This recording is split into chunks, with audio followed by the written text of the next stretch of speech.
Section 4. You will hear a talk on the topic of time perspectives. First, you have some time to look at questions 31 to 40.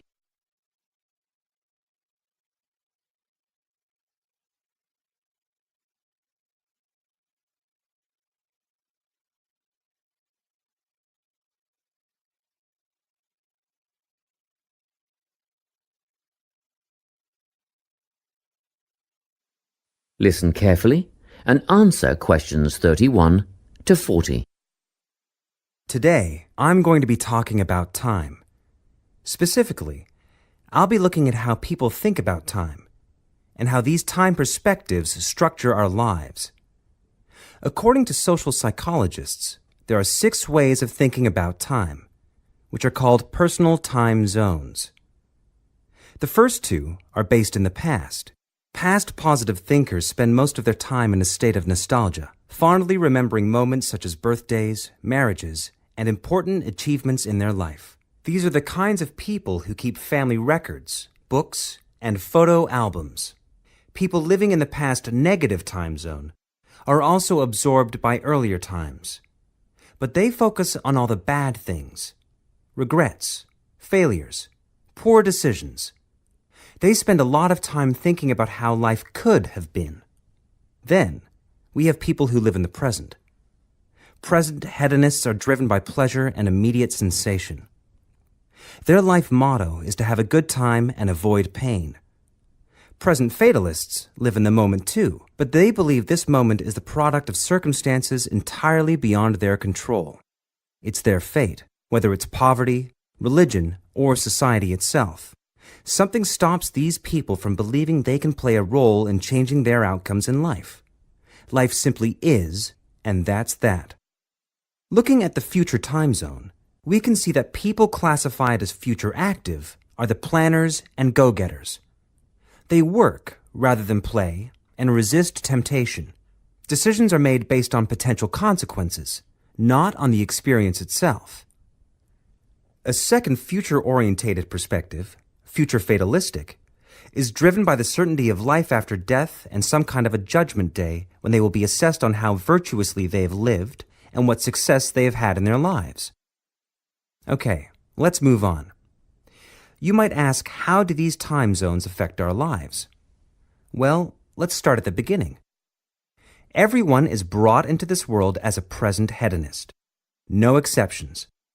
Our initial needs and demands, to be warm, secure, fed, and watered, all stem from the present moment.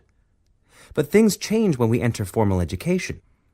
We're taught to stop existing in the moment and to begin thinking about future outcomes.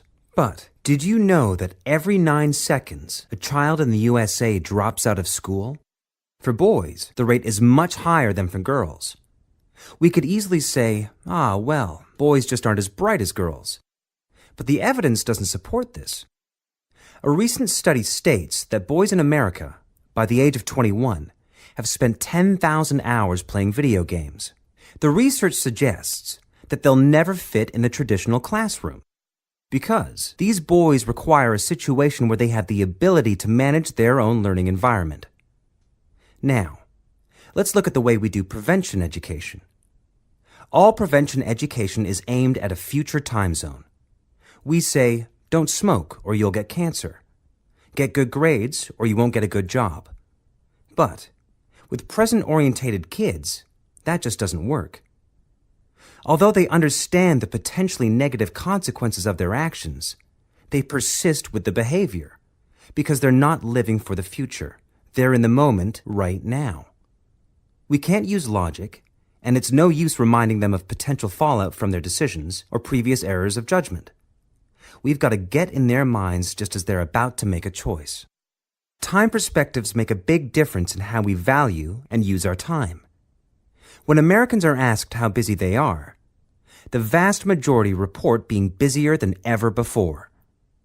They admit to sacrificing their relationships, personal time, and a good night's sleep for their success. 20 years ago, 60% of Americans had sit-down dinners with their families, and now only 20% do. But when they're asked what they would do with an 8-day week, they say, That'd be great. They would spend that time laboring away to achieve more. They're constantly trying to get ahead, to get toward a future point of happiness. So, it's really important to be aware of how other people think about time. We tend to think, oh, that person's really irresponsible, or that guy's power hungry. But often, what we're looking at is not fundamental differences of personality, but really just different ways of thinking about time.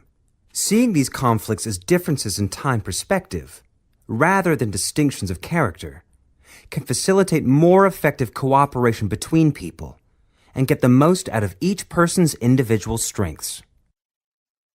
That is the end of section 4. You now have half a minute to check your answers.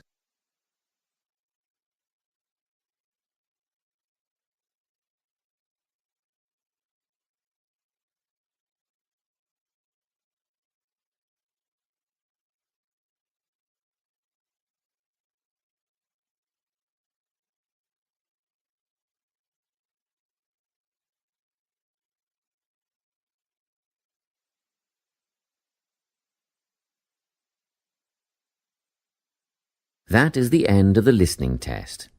You now have 10 minutes to transfer your answers to the listening answer sheet.